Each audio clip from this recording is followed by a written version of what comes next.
കൂട്ടുകാരെ, എൻ്റെ പേര് അഖില കൃഷ്ണ വി.എ. ഞാൻ മാർത്തോമ ഗേൾസ് ഹയർ സെക്കൻഡറി സ്കൂളിലെ 7ാം ക്ലാസ് വിദ്യാർത്ഥിനിയാണ്. സയൻസ് വിഷയമാണ് എനിക്ക് ഏറ്റവും ഇഷ്ടമുള്ള വിഷയം. അതിൽ ചില പാഠഭാഗങ്ങൾ എനിക്ക് പഠിക്കാൻ ബുദ്ധിമുട്ട് കൂട്ടുകാരുടെ പോലെ വരാറുണ്ട്. അതുള്ളപ്പോൾ ഞാൻ നിത്യ ജീവിതത്തിൽ നാം കാണുന്ന സംഭവങ്ങൾ ബന്ധപ്പെടുത്തി പഠിക്കുക എന്നതാണ് ഇതിൻ്റെ പോംവഴി. ഇതിൻ്റെ പലതരം ടിപ്പാണ് ഞാൻ ഇവിടെ പറയാൻ പോകുന്നത്.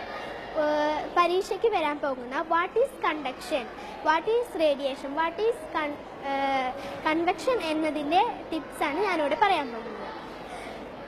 നമ്മുടെ എല്ലാ സ്കൂളുകളിലും അസംബ്ലി നടത്താറുണ്ടല്ലോ. അസംബ്ലിയിൽ കുട്ടികൾ വരിവരിയായിട്ടാണ് നിൽക്കാറുള്ളത്. ഓരോ കുട്ടിയുടെ കയ്യിൽ കയറിൻ്റെ അറ്റം കൊടുത്തു.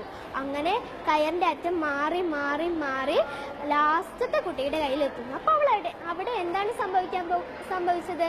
ആ കുട്ടികൾ അനങ്ങാതെ കയറിൻ്റെ അറ്റം ബാക്കിലേക്ക് ഇങ്ങനെ പോവുകയാണ്. അതായത് താപപ്രവാഹത്തിൻ്റെ ഒന്നാമത്തെ രീതിയാണ് ഇതിനെ ചാലനം അല്ലെങ്കിൽ കണ്ടക്ഷൻ എന്ന് പറയുന്നു. നമ്മൾ ടി.വിയിൽ റിലേ മത്സരങ്ങൾ കാണാറില്ലേ?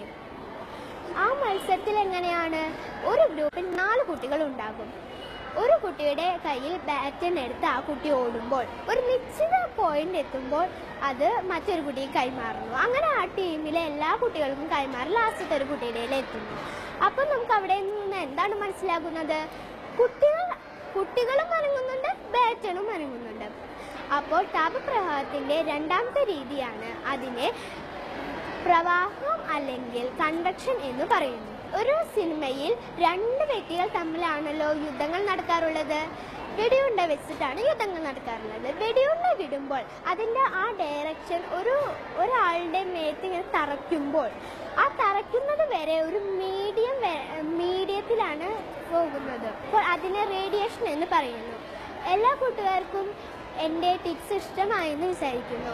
ഇത് നിങ്ങൾക്ക് ഉപകാരപ്പെടുമെന്ന് വിചാരിച്ചുകൊണ്ട് എൻ്റെ കൊച്ചു കൂട്ടുകാർക്ക് എല്ലാവർക്കും വിജയാശംസകൾ നേരുന്നു.